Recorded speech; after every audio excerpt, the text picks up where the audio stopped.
The stars were dying in the Andara system, and Elder Mithras knew his people would soon follow them into darkness.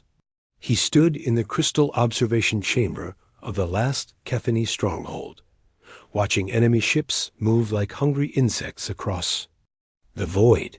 Each vessel carried death for his peaceful race. "How many worlds have we lost today?" asked his aide, a young female named Vera, whose blue skin had paled with fear. 17 more colonies fell to the Vorthik, Mithras replied, his voice heavy with sorrow. They strip the lands bare, take our people as slaves, and move on to the next world like a plague. The Kethany had never known war before the Vorthik came. For 3,000 years, they had lived in harmony across their garden worlds. They grew beautiful cities that looked like living trees, created art that sang with the wind, and solved problems through patience and wisdom. Violence was foreign to them, something they read about in ancient texts but never experienced. But the Vorthik Empire knew only hunger and conquest. These reptilian predators came from harsh worlds where only the strongest survived. They had built their civilization on the bones of weaker species, and now they wanted to add the Kethany to their collection of conquered races. Mithras walked to the Great Communication Array, a device that could send messages across the galaxy. His people had spent months preparing this final transmission. If it failed, the Kethany would face extinction within days. "Are you certain this will work?" asked Vera, her large eyes filled with the last traces of hope. "The ancient records speak of a race called the Peaceful Protectors," Mithras said, activating the transmitter. "They are said to travel between the stars, helping those who cannot help themselves. Our historians believe they once saved the Zephyrian Union from similar invaders." What the Kethany did not know was that their historical records were incomplete. The peaceful protectors they sought had been extinct for over 1,000 years. But their desperate signal would not travel into empty space. It would find something far more dangerous than they could imagine. 500 light-years away, Commander Lisa Bennett was drinking her morning coffee aboard the battleship U.E.'s Vengeance when the communication array began screaming with incoming signals. "Commander, we're receiving a transmission on all emergency frequencies," reported Lieutenant Andy Price from the communication station. "It's coming from outside our territory, and it's on repeat." Lisa set down her coffee and moved to the bridge. The Vengeance was one of Earth's newest warships. Built after the colony wars had taught humanity that space was not a safe place. Every surface of the ship was designed for combat, from the armored hull to the weapon systems that could turn asteroids into dust. "Put it through the translation matrix," Lisa ordered. The voice that filled the bridge was unlike anything they had heard before. It was musical, almost like singing, but filled with terror and desperation. "To the peaceful protectors, wherever you may dwell among the stars, we beg for your aid. The Kethany people face destruction at the hands of the Vorthok. Empire, we are not warriors. We do not know how to fight. Our children cry in fear. Our elders weep for worlds that burn. We offer all that we have, all that we are, to any who would stand between us and extinction. Please, if you can hear this message, if mercy still exists in the galaxy, help us." The bridge fell silent. Lisa looked around at her crew and saw the same expression on every face. These were men and women who had fought in the asteroid belt conflicts, who had seen what happened when humans preyed on other humans. None of them could ignore a cry for help like this. "Sir, should I forward this to Fleet Command?" asked Lieutenant Commander Steve Wilson, the ship's executive officer. "Do it. Full priority transmission. And get me Admiral Morrison on the line."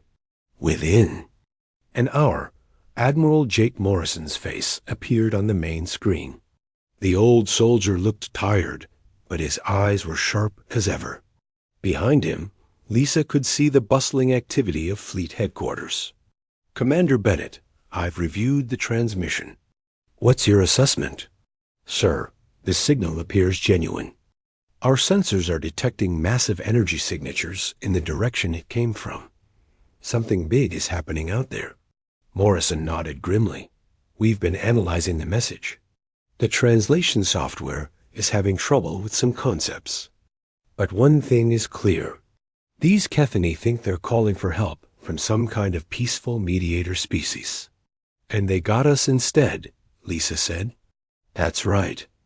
They're expecting negotiators and philosophers. What they're going to get is the human race. Morrison paused, looking at reports flowing across his screen. I'm calling an emergency session of the Defense Council. We need to decide if we're going to respond. Lisa knew what that decision would be before the council even met. Humanity had learned hard lessons about survival in their climb from Earth's hostile surface to the stars. They had fought wars against their own environment, against each other, and against alien raiders who thought humans would be easy prey. Through it all, they had developed one unshakable rule: protect those who cannot protect themselves. 2 hours later, the decision came down from the highest levels of Earth's government. Admiral Morrison's face appeared on screens throughout the fleet. Ladies and gentlemen, we have a mission. An entire species is crying out for help against genocidal invaders. The Kethani people are peaceful, defenseless, and facing extinction. They think they're calling for diplomatic assistance. They're going to get something else entirely. Morrison's expression hardened. We're going to show these Vorthik what happens when you pick on someone under human protection. All ships are to prepare for immediate deployment. This is not a drill. We're going to war. Across the fleet, alarms began to sound. The UE's Vengeance, along with 300 other warships, began their preparations. These were vessels designed by a species that had learned to fight in the depths of space, where a single mistake meant death in the void dot in her quarters.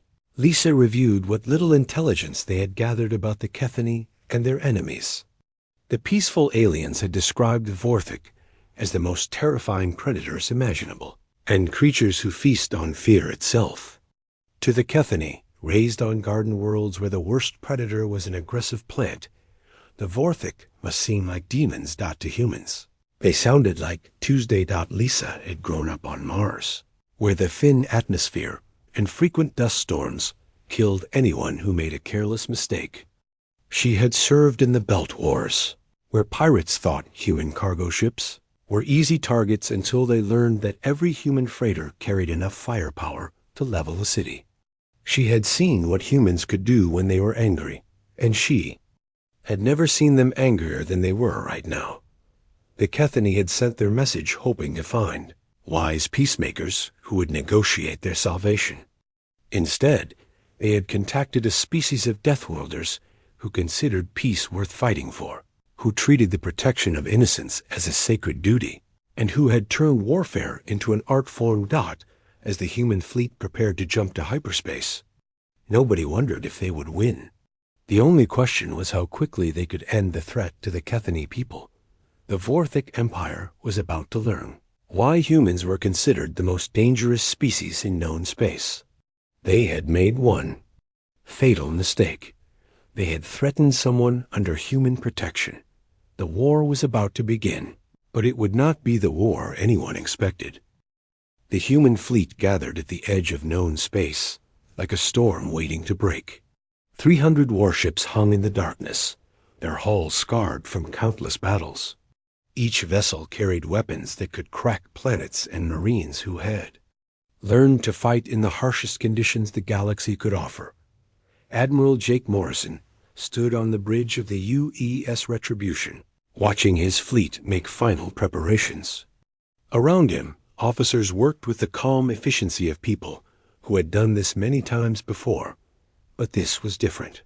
This time, they were not fighting human enemies or pirates. They were going to meet an entirely new species. Sir, we're receiving another transmission from the Kethani, reported Communications Officer Nancy Bell. They seem very excited about our arrival. Morrison nodded. Put it through the translator. The voice that filled the bridge was the same musical tone they had heard before, but now it carried joy instead of desperation. Peaceful protectors, our hearts sing with gratitude. We have prepared the ritual gardens for your arrival. The meditation chambers are filled with the most beautiful flowers from 17 worlds. Our greatest poets have composed songs of welcome. We know you will bring harmony to end this darkness. The Admiral exchanged glances with his staff. Captain. Amy Rodriguez raised an eyebrow. Sir, they think we're coming for a poetry reading. That's not all, added Major Rip Barnes, the fleet's intelligence officer. Our analysis of their language shows they have no military terms. None at all. They don't even have words for weapons or warfare. Morrison felt a chill run down his spine. These people were not just peaceful. They were innocent in a way that humanity had never been. Earth had taught its children to fight from the moment they could walk. Every human grew up knowing that the universe was dangerous and survival required constant vigilance. What about their enemies? Morrison asked. What do we know about these Vorthik? Barnes pulled up a holographic display showing the latest intelligence. Reports. There are reptilian species from high-gravity worlds. They've conquered 47 different civilizations over the past 500 years. They use fear as a weapon, terrorizing populations into surrender. The display showed images captured from Kethany transmissions. The Vorthik were large, muscular creatures covered in dark scales. They had claws like knives and teeth designed for tearing flesh. To the peaceful Kethany, they must look like monsters. From Nightmare's dot to the humans studying the images, they looked like another predator species that had gotten too comfortable being at the top of the food chain. Sir, we're getting reports from advance scouts, said Lieutenant Commander Paul Wright. The Vorthik have massive fleets moving toward Kethany core worlds. They're not just invading. They're systematically destroying everything. Morrison studied. The tactical displays. The Vorthik had overwhelming numbers and were using standard intimidation tactics. They would arrive at a world, demonstrate their power by destroying military targets, then demand surrender. Most species gave up rather than face extinction. They've never fought anyone who fought back, Morrison realized. For 500 years, they've been bullying peaceful civilizations into submission. Meanwhile, in the Kethany home system, Elder Mithras was making his own preparations. The great crystal city of Harmonspire buzzed with activity as his people prepared for their savior's arrival. Gardens were planted with flowers from every world in their territory. Artists worked day and night creating welcome gifts. Musicians practiced songs of gratitude. The peaceful protectors arrive tomorrow, announced Elder Vera, who had become Mithras' closest advisor. Everything must be perfect for the greeting ceremony. Mithras nodded, but worry clouded his ancient features. I have been studying the old records again. There are gaps in our knowledge of these protectors. We know they help the innocent, but we know little else. What concerns you, Elder? The transmission we received. It was brief, but there was something in their language. Words we could not fully translate. Terms that seemed to speak of conflict in ways we do not understand. Vera touched his arm gently. You worry too much.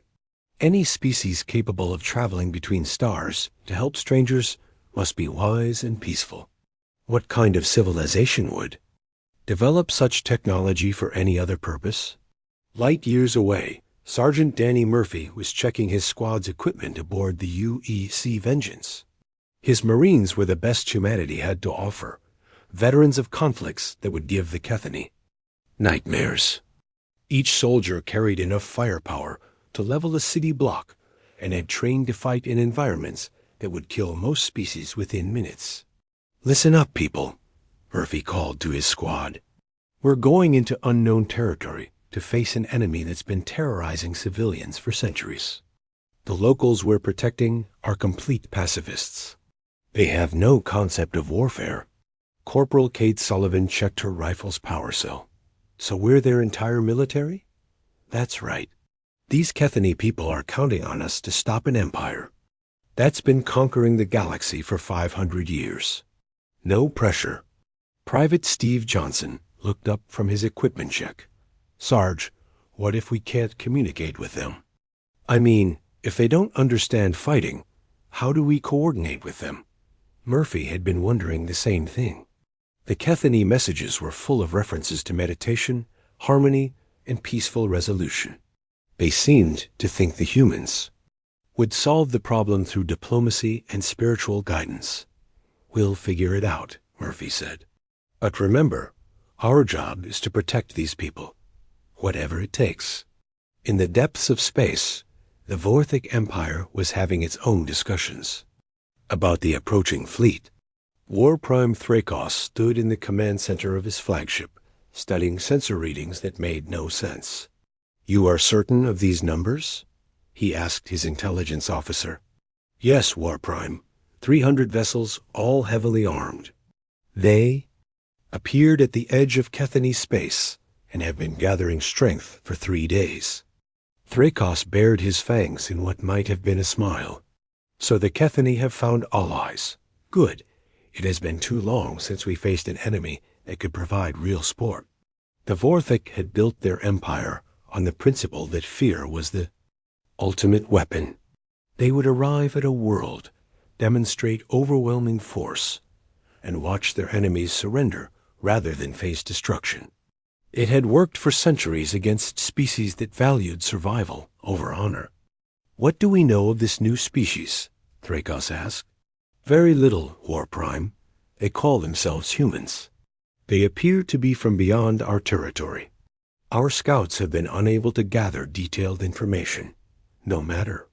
If they were truly dangerous, we would have heard of them before now. Prepare the fleet for battle. We will crush these humans and their Kethany pets together. Back aboard the Retribution, Admiral Morrison was receiving his final briefings before the fleet's departure. The situation was more complex than anyone had imagined. Sir, we've been analyzing the Kethany communications protocols, reported Lieutenant Commander Wright. They're planning a formal greeting ceremony. They expect us to participate in their cultural rituals before we discuss the military situation. Morrison rubbed his temples. How long will these rituals take? Based on their descriptions, several days. They have prepared what they call purification ceremonies, harmony meditations, and gift exchanges. This is how they conduct all important meetings. Meanwhile, the Vorthic are moving toward their core worlds, added Major Barnes. Our scouts report massive fleet movements. They could begin their final assault within the week. Morrison made his decision. We'll have to find a way to respect their customs while getting ready for battle. But make no mistake, people. When the shooting starts, we fight to win. The Admiral looked out at his fleet one more time. Somewhere out there, a peaceful species was preparing flowers and poetry to welcome their saviors. They had no idea they were about to meet the most dangerous predators in the known galaxy. The Kethany expected wisdom and harmony. They were about to get humanity at war.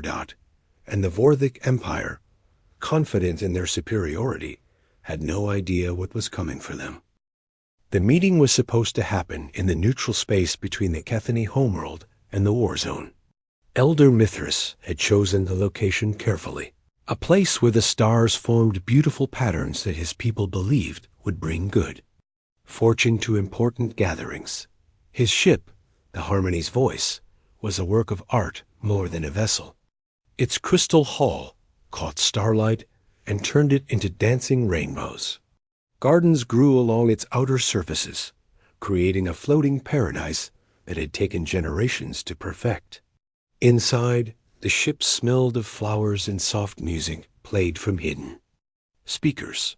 Mithras stood in the central chamber with his delegation, wearing ceremonial robes that changed color with the light. Around him, his people arranged gifts on tables made from living wood. There were sculptures that sang when touched, paintings that moved like gentle dreams, and instruments that played melodies based on the listener's emotions. The peaceful protectors approach, announced Vera, monitoring the ship's sensors.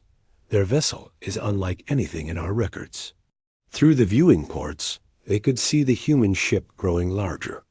The UES Retribution was everything the Kethany vessel was not. Its hull was dark metal scarred by battle, bristling with weapon systems and sensor arrays. With the Harmony's voice curved like a flower, the Retribution was all sharp angles and armored plates. "It appears to be a war vessel," whispered one of the younger Kethani delegates, his voice filled with confusion. Mithras felt the first stirrings of doubt. Perhaps the peaceful protectors have different customs than we expected. We must not judge them by our standards. Aboard the Retribution, Admiral Morrison was having his own concerns. The alien ship looked like something from a fairy tale, all crystals and gardens floating in space. It was beautiful, but it also looked completely defenseless. "Sir, I'm not detecting any weapon systems on their vessel," reported Lieutenant Commander Wright. "No shields, no armor. That ship couldn't survive a single hit from a mining laser." Morrison shook his head in amazement. "These people really have never fought a war. Prepare the diplomatic shuttle. Small crew, minimal weapons. We don't want to scare them more than necessary." Major Kate Sullivan suited up in her dress uniform, leaving her combat armor behind. Even so, she looked like what she was, a professional soldier who had survived more battles than most people could imagine. Scars crisscrossed her hands from knife fights in the asteroid belt. Her eyes held the steady gaze of someone who had seen friends die and enemies fall. The shuttle docked with the Kethany ship through an airlock designed to look like a tunnel of flowers. As Sullivan and her small team walked through, they could hear the soft music and smell the garden scents. It was the most peaceful place any of them had ever experienced. Then they entered the main chamber and saw the Kethany for the first time. The aliens were tall and graceful, with blue-green skin that seemed to glow in the soft light. Their movements were fluid like dancers, and their large eyes held a gentleness that humanity had never known. They looked like living artwork, beautiful and fragile. When they saw the humans, several of the Kethany delegates stepped backward in shock. Others began to tremble. One young female fainted and had to be helped to a chair. Sullivan removed her helmet, trying to look less threatening. But her smile revealed teeth designed for tearing meat, and her compact muscular frame spoke of us. Lifetime spent in combat. To the Kethany, she looked like a nightmare made real. "Greetings, peaceful protectors," Elder Mithras managed to say, though his voice shook. "We welcome you to our vessel. We have prepared gifts and ceremonies to honor your arrival." Sullivan looked around the chamber at the terrified faces staring back at her. These people were not just peaceful. They were prey animals who had never seen a predator before. "Thank you for your welcome," she replied carefully. "We received your message and came as quickly as we could. We want to help you with your problem." Mithras gestured to the tables laden with gifts. "Please accept these tokens of our gratitude. This sculpture contains the songs of our children. This painting shows the dreams of our elders. These instruments play the music of our hearts." Sullivan accepted a small crystal that chimed softly when she touched it. The sound was beautiful, like wind through leaves. "These are wonderful gifts, but we need to talk about the threat you face, the Vorthic Empire." At the mention of their enemies, the Kethany delegates began to shake even more. Vera spoke up in a voice barely above a whisper. "The Vorthic are creatures of pure evil. They destroy everything they touch. They eat fear and pain. Our people die of terror before their weapons even fire." Sullivan felt a surge of anger. These gentle people had been living in nightmare for months, terrorized by an empire that fed on their fear. "We're going to stop them. That's why we're here." "But how?" asked Mithras. "They have thousands of ships. millions of warriors. How can even the peaceful protectors stand against such darkness? "Let me show you," Sullivan said, activating her portable display unit. Images appeared in the air, showing human ships and soldiers. "This is how we solve problems like this." Kethany watched in growing horror as the display showed human military operations. Soldiers in powered armor stormed through corridors. Warships fired weapons that could level mountains. Combat footage from the colony wars showed humans fighting in conditions that would kill most species instantly. "This is how your people bring harmony?" Vera asked, her voice filled with shock. "Through violence and destruction?" "This is how we protect people who can't protect themselves," Sullivan replied. "We fight so that gentle people like you don't have to." The cultural exchange was becoming a disaster.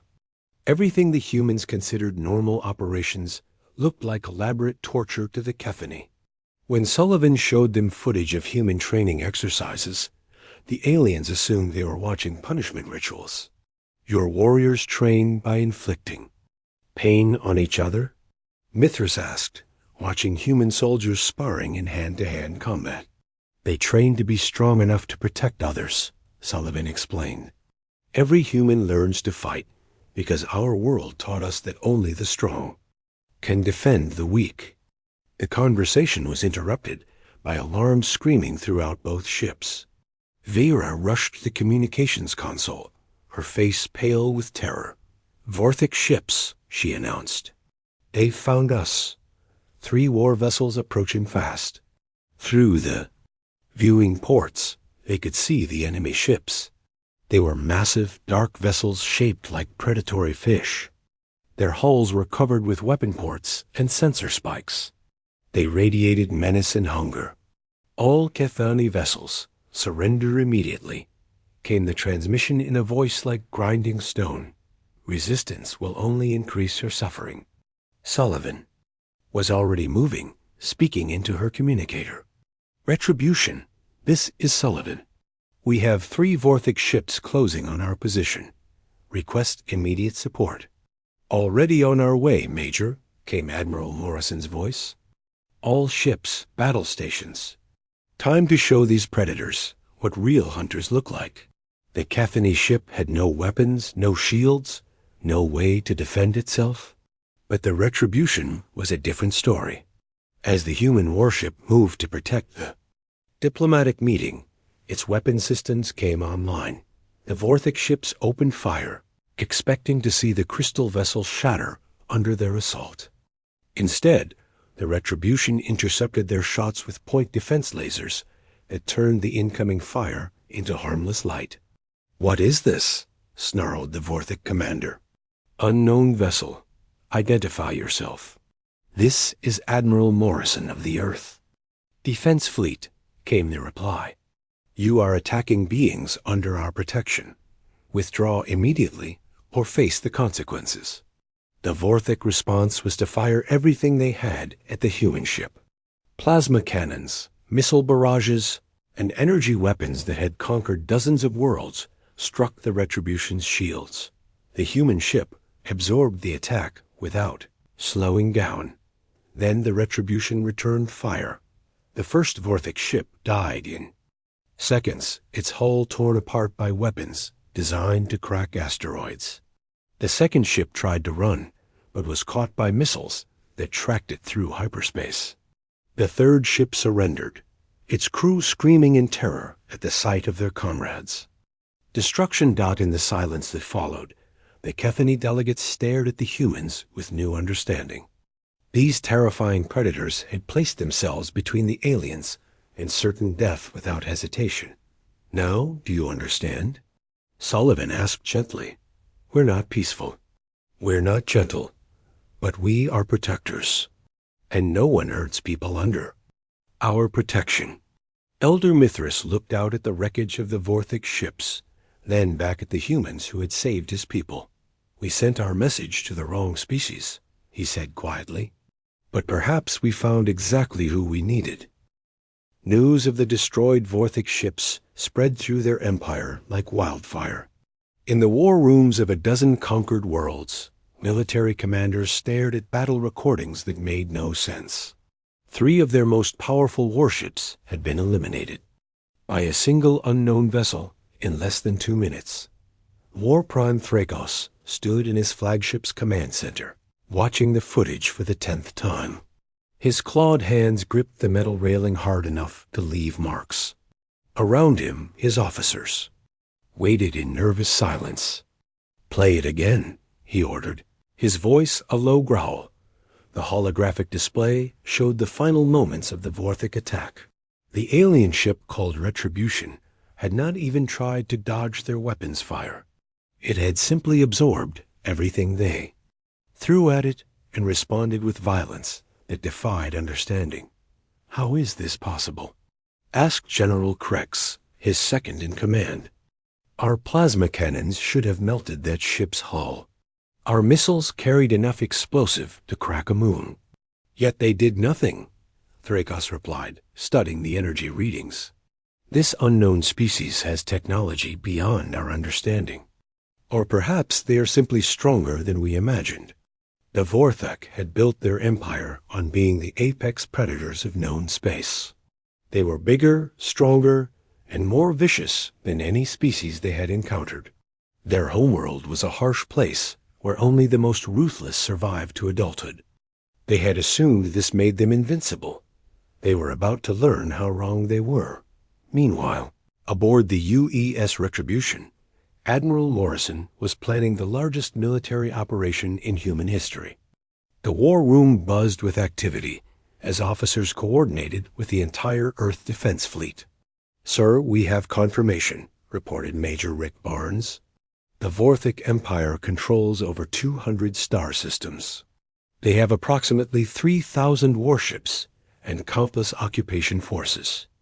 Morrison studied the tactical displays showing Vorthic territory. It was vast, stretching across a significant portion of the galactic arm. They had been conquering and enslaving for centuries, building their power on the suffering of peaceful species.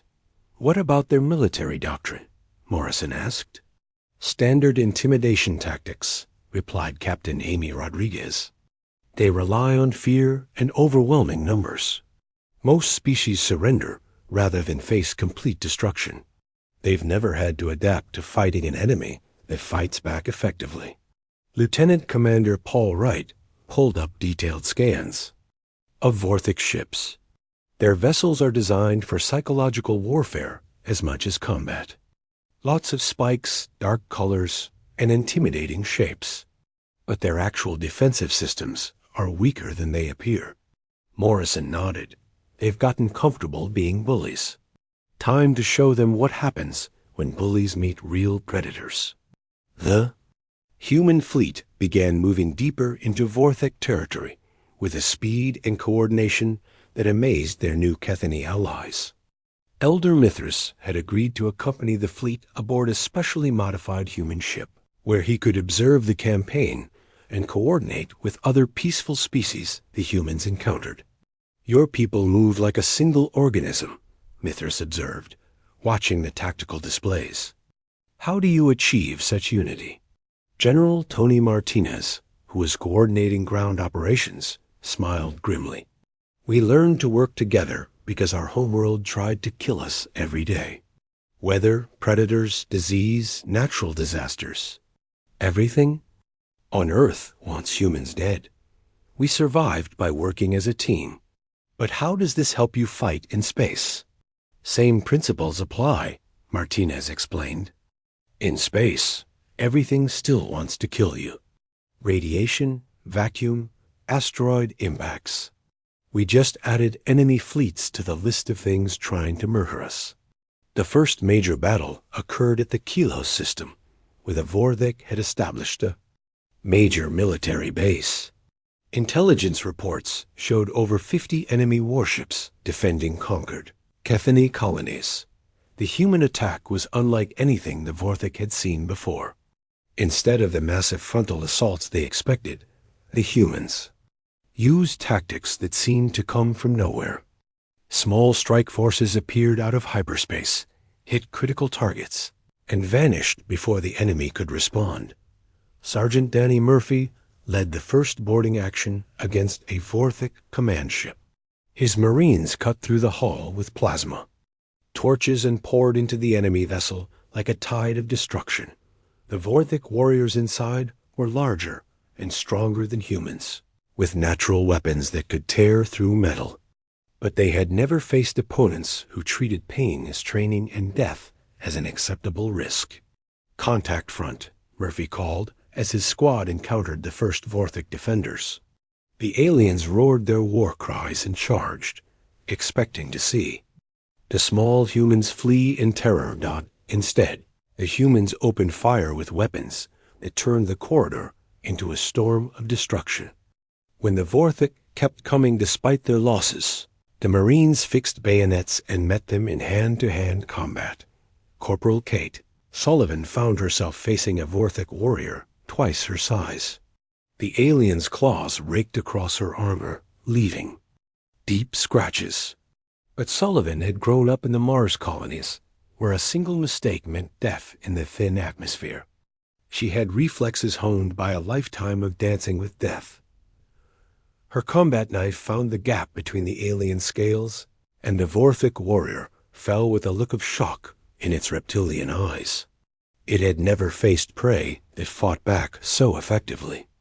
Boarding action was over in 20 minutes.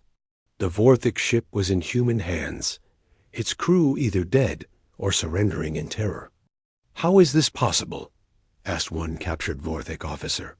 "You are smaller than us, weaker, yet you fight like demons." Sullivan removed her helmet, showing the scarred face of a professional soldier. "We're not demons," she replied. "We're just from a world that makes demons look friendly." The psychological impact on the Vorthic forces was devastating. They had built their empire on the belief that they were the ultimate predators. Now they faced enemies who seemed to feel no fear, who absorbed casualties that would break other species, and who fought with a cold efficiency that turned every battle into a slaughter. War Prime Thrakos tried to rally his forces by broadcasting messages throughout the Empire. "These humans are nothing special," he declared. "They are small, weak creatures who rely on technology. When we face them claw to claw, they will fall like all the others." The next battle proved him wrong. The humans attacked the fortress world of Drakmor, where the Vorthic had established their main military academy. The planet's surface was covered with training facilities where young Vorthic learned to be warriors. The human assault began with orbital bombardment that turned the military installations into craters. Then the dropships descended, carrying Marines who had trained for exactly this kind of operation. Major Linda Foster led her battalion through the ruins of what had been the Empire's proudest military base. Around her, human soldiers advanced, with the steady precision of a machine designed for war. "Remember, we're here to liberate, not conquer," Foster reminded her troops. "Any Vorthic who surrenders gets treated according to the rules of war. Any who keep fighting get what they're asking for." The young Vorthic cadets who faced them had been trained to believe they were invincible. They charged the human lines with the confidence of apex predators who had never met anything that could challenge them. The humans cut them down with clinical efficiency. Every shot was precise. Every movement was calculated. They advanced through the Vorthic defenses like a tide that could not be stopped or turned. By the end of the day, the fortress world had fallen. The Vorthic military academy was in ruins, and hundreds of their best young warriors were either dead or captured. The psychological warfare was working. Across the Empire, Vorthic forces began to retreat rather than face the humans in direct combat. Entire star systems surrendered without firing a shot when human ships appeared in their space. Elder Mithras watched the campaign unfold with a mixture of gratitude and amazement. These terrifying humans were keeping their promise to protect his people, but their methods were beyond anything he had imagined. "Do your people never feel fear?" he asked Admiral Morrison during one of their regular briefings. Morrison considered. the question carefully. We feel fear, he admitted. But we learned long ago that fear is just another obstacle to overcome. Our world taught us that the universe doesn't care about our feelings. It only cares about what we do. The Kethany elder nodded slowly. You fight not because you enjoy it, but because you must. That's right. We fight so that people like you never have to. Someone has to stand between the darkness and the light. Might as well be us. As the human fleet continued its advance through Vorthic territory, it became clear that this was not just a war. It was the end of an empire that had terrorized the galaxy for centuries. And at the center of it all were humans, the Deathworlders who had answered a cry for help and turned it into a mission of liberation that would reshape the entire galaxy. The war ended not with a great final battle, but with a whimper. War Prime Thrakos died on the bridge of his flagship as Major Linda Foster and her special operations team stormed the command center. The once mighty leader of the Vorthic Empire spent his last moments staring in disbelief at the small human soldiers who had brought down his 1,000-year reign of terror. How? He gasped, dark blood pooling beneath his massive form. How did creatures so small defeat an empire so vast? Foster removed her helmet, showing a face marked by countless battles, but eyes that held no hatred, only determination.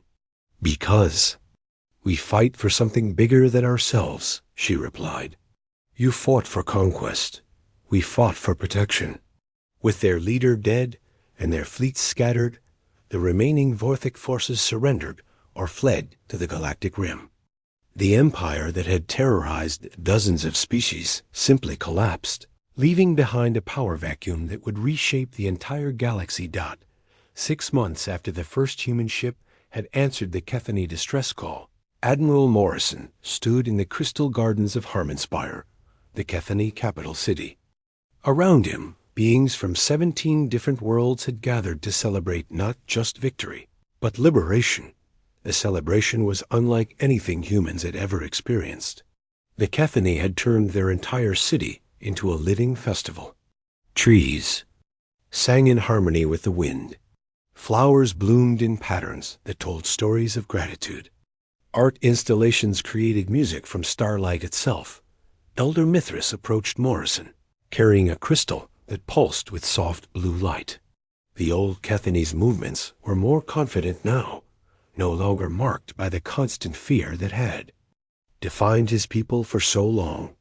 Admiral Morrison, Mithras said, his musical voice carrying joy instead of terror. On behalf of all the free peoples of this galaxy, I present you with the heart of harmony. It is the highest honor my people can bestow. Morrison accepted the crystal carefully. It was warm to the touch and seemed to respond to his heartbeat with gentle pulses of light. Elder Mithras, I'm honored, but we didn't do this for rewards. We did it because it was right. That is why you deserve this honor, Mithras replied. You came when we called for help, even though we were strangers. You fought not for conquest, but for justice. You showed us that strength can serve peace. Around them, the celebration continued. Human soldiers who had spent months in combat were learning Kethany songs. Kethany children who had known only fear were laughing with human marines who told stories of Earth's strange animals. The cultural exchange that had started so badly was finally working. Captain Amy Rodriguez watched. A group of young Kethany artists teaching human engineers how to grow crystal sculptures. The humans were fascinated by technology that used living matter to create art, while the aliens marveled at machines that could reshape asteroids. It's working, she said to Lieutenant Commander Paul Wright, who was documenting the interactions. For fleet records, they're actually becoming friends. Makes sense, Wright replied. Both species value protecting others. They just use different methods. The celebration was interrupted by the arrival of new ships. Vessels from dozens of species that had heard about the Vorthic defeat were arriving to meet the humans who had freed the galaxy from its greatest threat. Some came bearing gifts and gratitude. The Zephyrian Union sent artists to create monuments celebrating human courage. The Christic Consortium offered advanced medical technology to help heal wounded human soldiers. The Peaceful Makers brought seeds from garden worlds to plant on human. Colonies. Others came with fear and uncertainty. The hegemony of suns sent heavily armed diplomatic vessels, unsure whether humans would turn their weapons against other galactic powers. The Trade Federation arrived with lawyers and negotiators, hoping to limit human expansion through treaties and agreements. Ambassador Chris Turner, humanity's first official galactic diplomat, found himself in meetings that would have been impossible just months before. In crystal chambers designed for peaceful discussion, he faced beings who had never imagined that such effective warriors could exist. "The question before us," said High Counselor Vex of the Hegemony, "is what humanity intends to do with its obvious military superiority. Will you follow the Vorthic path of conquest?" Turner looked around the room at the assembled alien diplomats. Some were clearly afraid, others curious, a few openly hostile. All of them were trying to understand what kind of species could destroy an empire in 6 months. "We have no interest in conquest," Turner replied. "We came here because someone asked for help. That's the only reason we're here now." "But you must want something," insisted Trade Master Krim of the Federation. "No species develops such military power without territorial ambitions." "You're wrong," said Elder Mithras, speaking up from his position as an observer. "I have studied these humans for months. They develop strength not to attack others, but to protect what they value. Their homeworld taught them that the universe is dangerous, so they became dangerous enough to survive it." Captain Julie Mitchell, who had been leading humanitarian efforts on liberated worlds, added her perspective. "We've been helping rebuild the worlds the Vorthic destroyed. Our engineers are working with local populations to restore damaged ecosystems. Our medical teams are treating refugees. If we wanted conquest, we wouldn't be teaching people how to defend themselves." The evidence supported her words. Across former Vorthic territory, human forces were helping rather than occupying. They established defense networks to protect vulnerable worlds, then turned control over to local governments. They shared technology that helped species defend themselves rather than creating dependence. Lieutenant Commander Nancy Bell had established the first joint human-alien research station on the border between former Vorthic space and Kethany territory. The facility buzzed with activity as humans and aliens worked together on projects that would have been impossible alone. "Look at this," she said to her research partner, a young Kethany scientist named Liren. "Your biocrystals combined with our quantum processors. We can create computers that grow instead of being built." Liren's large eyes sparkled with excitement. "And your defensive technologies combined with our harmony networks. We can protect entire star systems without weapons." The collaboration was producing results that amazed both species. Human durability and adaptability combined with alien creativity and wisdom to solve problems. Neither could handle alone, but the most important changes were happening on a personal level. Human children on the joint colonies were learning patience and artistic expression from Kethany teachers. Young aliens who had never known safety were discovering courage and determination from human mentors. Sergeant Danny Murphy, now working as a security advisor for the new Galactic Council, found himself training Kethany volunteers in basic self-defense. It was not about making them warriors, but about giving them confidence. "Remember," he told a class of nervous students, "you don't need to be strong to be brave. You just need to care enough about something to stand up for it." One young Kethany raised her hand. "But we are not like humans. We do not have your strength or your weapons." Murphy smiled. "Strength isn't about muscles or guns. It's about refusing to give up when something matters. You called for help when your people were in danger. That took strength. The months that followed saw the establishment of the Galactic Protection Alliance, a voluntary organization dedicated to defending peaceful species from aggressive empires. Humans provided the military backbone, but every member species contributed. According to their abilities, the Kethani offered their advanced agricultural and medical technologies. The Zephyrians provided artistic and cultural programs to help heal war-torn worlds. The Christic Consortium shared their manufacturing capabilities. Even former Vorthic worlds, those that chose peace over conquest, were welcomed as members. Admiral Morrison, now serving as the Alliance's first military commander, stood once again in the crystal gardens of Harmonspire. But this time he was not alone. Representatives from 47 different species had gathered to sign the Alliance Charter. 6 months ago, Morrison said to the assembled delegates, humanity received a cry for help from strangers. We responded because we believe that protecting the innocent is not just a duty, but a privilege. Today, we formalize that commitment.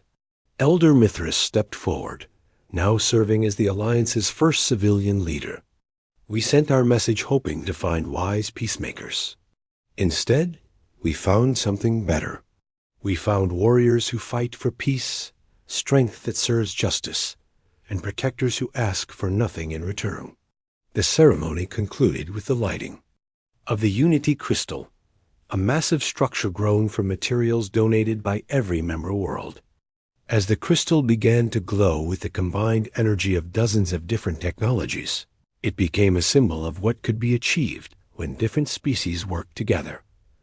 Later that evening, Morrison walked through the gardens with Mithras, discussing the challenges that lay ahead. Pirates still threatened trade routes. Unexplored regions might hide new threats. The galaxy was vast, and dangers lurked in its depths. Are you certain your people will not tire of this responsibility? Mithras asked. Protecting an entire galaxy is a burden that could last for generations.